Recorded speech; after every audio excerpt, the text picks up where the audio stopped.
Everything I had, I think, and probably asked a little bit more of me than I could give. But for everyone, I think, because I think everybody had a moment of, we were like map questing our dignity and our self-respect, and couldn't find it, man. It took a lot out of all of us, you know. That was the one thing I know that Mark Bold, Catherine, and myself were really adamant about. Trying to make it as accurate as we possibly could. I know some EOD guys that I train with, I know they're going to bark at me a little bit. There's going to be a few like technical stuff that they're not going to like, but I think the portrayal of EOD is pretty accurate.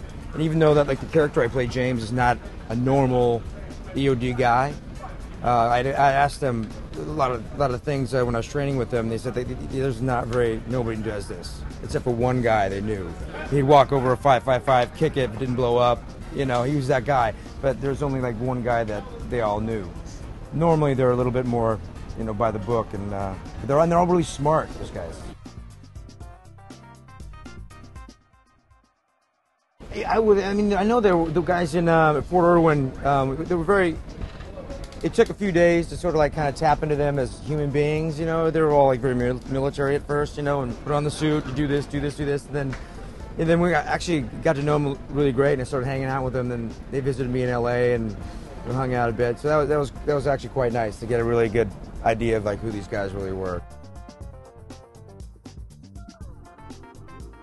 Yeah, because we'd go to a bar, grab a burger, and it's in the middle of the day, and this guy's a big dude, right? I mean, like, you're a big guy, but he's massive.